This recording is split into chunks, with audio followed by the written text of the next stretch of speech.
Bom dia, pessoal. Vamos de BTC nessa terça-feira, dia 8 de fevereiro, 10 horas e 37 minutos aqui na Espanha, no Brasil, 6 e 37 da manhã. A BTC está tentando aqui fazer o corpo real desse candle no semanal superar a linha superior da nuvem de Shimoku no gráfico semanal.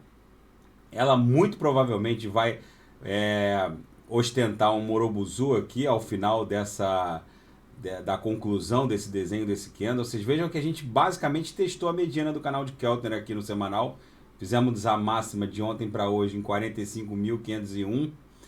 Essa pernada impulsiva em direção a no mínimo 80 mil dólares já está se desenhando. Se a pernada ficar mais aberta, a gente pode buscar algo entre 90 e talvez 100 mil dólares, hein, gente? Aos weak hands e mãos de alface, muita calma nessa hora. No gráfico de Renko, o pau tá torando forte.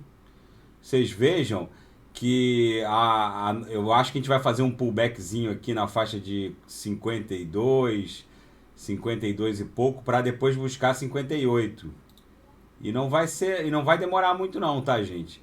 Eu tava fazendo uns estudos aqui meio loucos, assim, meus padrões meio insanos, e voltando no tempo aqui, não para 2017, quando a gente estressou a upper dessa grade curvilínea de expansão logarítmica exponencial da BTC, mas eu estava fazendo uns estudos em direção a 2013.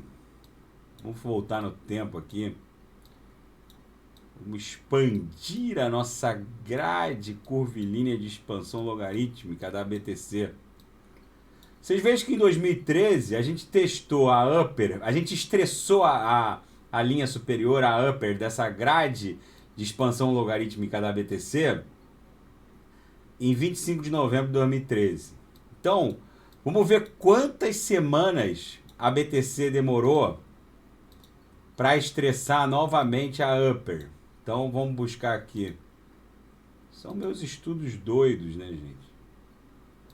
Então, demorou 211 semanas, ou 1.477 dias, entre esse teste do Bull Run de 2013, 2014, que aconteceu em razão do halving de 2012, até o estresse da upper, da linha superior dessa grade, em dezembro de 2017. Demorou 211 semanas. Agora a gente vai ver há quantas semanas a gente já está sem estressar a upper, a linha superior dessa grade curvilínea de expansão logarítmica da BTC. Gente, a gente já está há 215 semanas, ou 1.512 dias. Ou seja, tá mais do que na hora da gente testar a upper dessa grade, né? Vamos combinar que já tá fazendo hora extra longe da upper. Por isso que eu aviso aqui no canal que quanto mais tempo a BTC demorar para testar a upper, mais violenta vai ser essa movimentação. Quando eu falo aqui no canal que esse ciclo vai levar a BTC para 240 mil dólares, eu sei que um monte de gente dá risada enfim, acha que é piada e blá blá blá, mas eu tô no mundo cripto há dois ciclos inteiros, quando a gente ia testar essa upper aqui em 2017, que foi quando eu tive acesso a esse gráfico. Eu tive acesso a esse gráfico lá por 2016. Todo mundo dava risada, mas quem presencia um ciclo inteiro ao vivo, isso aqui é igual Santo Tomé, tem que ver para crer. Quem presencia um ciclo inteiro ao vivo da BTC sabe que essa grade curvilínea de expansão logarítmica, ela é fielmente respeitada. A gente está há 215 semanas sem estressar a upper dessa grade. Então é muitíssimo provável que quanto mais tempo a BTC demore para buscar a upper, mais violenta vai ser esse toque lá na faixa, que eu acredito que vai encostar na upper depois de outubro de 2022. Entre outubro, novembro e dezembro. Se demorar mais do que isso, se avançar para janeiro de 2023, aí eu ouso afirmar que o all-time high dessa corrida vai ficar em torno de 280, talvez até 300, porque quanto mais tempo passar, mais impulsiva vai ser essa pernada de estresse da Upper. Gente, eu tenho recebido um monte de mensagens de pessoas desesperadas que se desfizeram do patrimônio cripto, ficaram em BUSD ou USDT, achando que vinha um inverno cripto, tentando demonstrar por A mais B que com o Federal Reserve subindo as taxas de juros, seria impossível a manutenção dessa expansão da BTC. Gente, esse discurso desses banqueiros centrais num momento de crise, vamos criar um marco temporal dessa crise, né? O crash pandêmico aconteceu em março de 2020. Até lá, até o começo de 2020, a meta inflacionária dos Estados Unidos era respeitada, a meta de até 2% ao ano era respeitada. O negócio degringolou depois do crash pandêmico. Mas vamos lá, até o começo de 2020, a inflação nos Estados Unidos era 2% e a taxa de juros básica dos Estados Unidos 0,25. Então vamos lá. Eu quero demonstrar para vocês que o discurso do Jeremy Powell, lá, o presidente do Fed, ele é aparentemente hawkish, né? Agressivo no sentido de cessar essa política de expansão monetária, mas na verdade ele é muito mais dovish do que a gente imagina, porque na economia existem essas duas dicotomias de política monetária, esses dois vieses, né?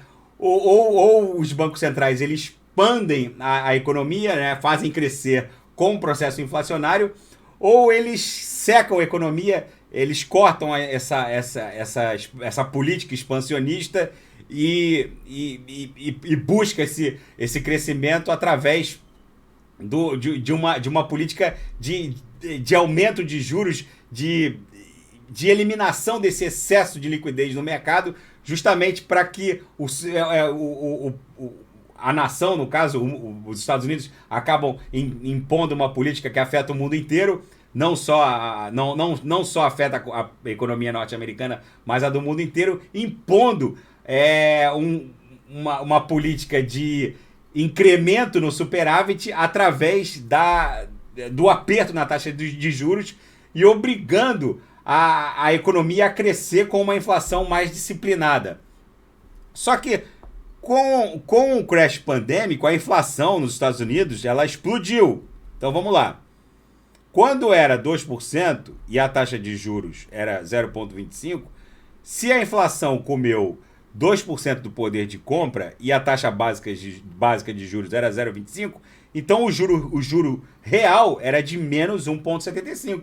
Se a inflação te come 2% e você recebe só 0,25%, o juro real é de menos 1,75%. Então, os juros nos Estados Unidos estavam negativados. Então, agora, o Jeremy Powell anunciou 5 aumentos de 0,25%. Então, vamos lá no Google. Vamos no Google pesquisar a inflação norte-americana para 2021 para ver... Ó, já está até aqui, ó. Então, a inflação nos Estados Unidos em 2021 explodiu por conta dos estímulos pandêmicos. Então, foi para 7%. Eles vão dar mais 5 aumentos de 0,25%. Então, 0,25 vezes 5, 1,25, mais 0,25, que é o que já tinha, 1,5. Então, 7, que é o que a inflação comeu no poder de compra, menos 1,5. Então, 0,25 vezes 5 mais 0,25. Então, é 7 menos 1,5. Gente, a taxa de juros nos Estados Unidos ela vai ficar ainda negativa em mais de 5%. Com essa inflação nesse patamar, Vamos colocar que a inflação se baixe para 3%. Ainda seria uma taxa de juros negativa em menos 1,5%. Então não existe nenhum aperto no sentido de recrudescimento das taxas de juros. A inflação disparando, os juros nos Estados Unidos teria que, no mínimo, subir 5%. O Fed teria que promover 5 aumentos de 1% para pelo menos equalizar com a inflação que aconteceu em 2021. Mas eles estão anunciando 5 aumentos de 0,25%. Ou seja, o banqueiro central norte-americano ele quer muito mais induzir o mercado a um determinado movimento, tem muito mais um viés psicológico do que prático. Porque a taxa de juro real ainda é negativa.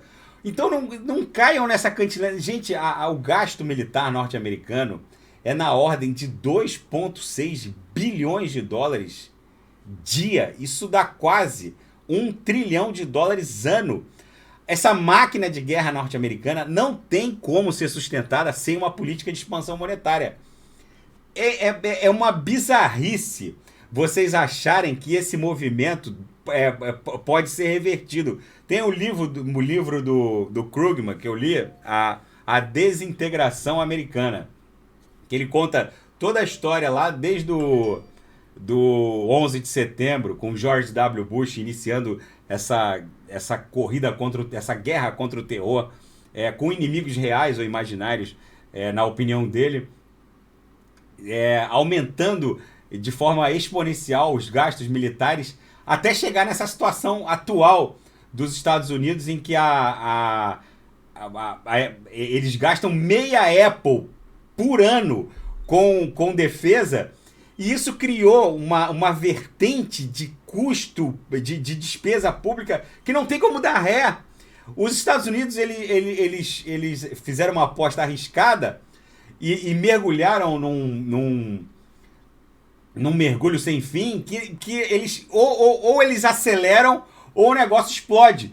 Só que no caso, muitos economistas achavam que desde da extinção, o Krugman fala isso também, desde a extinção da paridade ouro lá, que o Nixon promoveu em 1971, acabando com o padrão ouro do dólar, desde aquele momento até hoje, o que a gente viu foi pura expansão monetária sem lastro nenhum. O único lastro que o dólar tem hoje, segundo o próprio Krugman, é um lastro legislativo, é a obrigatoriedade do uso, é a obrigatoriedade de quitar os impostos em dólar. É igual ao real, o lastro do real é a obrigatoriedade de quitar os seus impostos em reais, a sua conta de energia em real, porque sem esse lastro legislativo, regulamentar, essas moedas não valeriam nada, justamente porque tem uma máquina de impressão ali por trás,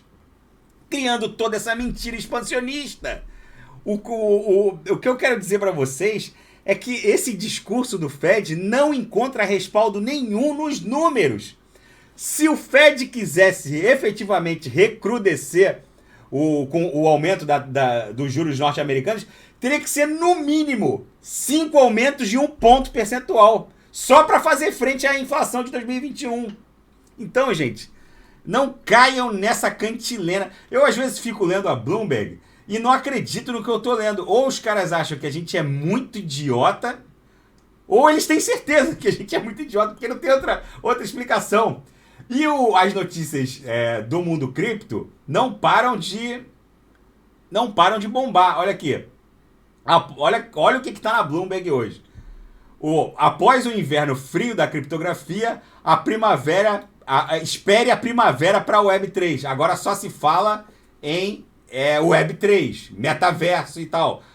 E o grupo liderado pela Sequoia, mais uma Venture Capital, colocou $500 milhão na Polygon Match. A Polygon Match, que é outra altcoin que a gente não pode deixar de ter na carteira. E mais um gigante corporativo adiciona Bitcoin e Ethereum entre os seus ativos corporativos.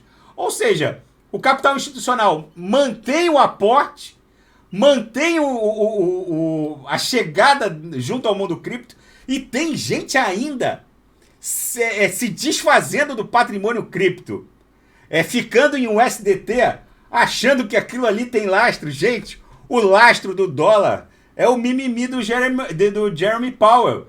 É o mimimi que eles querem induzir o mercado a um determinado comportamento. Mas toda vez que eu leio a Bloomberg, às vezes eu não consigo acreditar no que eu tô lendo. Porque ou os caras acham que a gente é muito idiota, ou eles têm certeza absoluta disso. Tá bom, pessoal? Fica esse registro da BTC, que tá há mais de 215 semanas sem estressar a upper dessa grade curvilínea de expansão logarítmica da BTC. Tá bom? Daqui a pouco eu volto com ADA, XRP, Shiba Inu e vou fazer a tríade do metaverso hoje, porque tá dando pontos de entrada simplesmente espetaculares. Deixa eu ver como é que tá se comportando aqui a Atom. Ó, a Atom tá agora cedendo -3. O Shiba Token não para de subir, tá? Continua subindo um pouquinho hoje, ó, 3.299. Tá bom? Daqui a pouco eu volto. Quem quiser sugerir alguma análise é só colocar nas mensagens abaixo. Grande abraço, até daqui a pouco.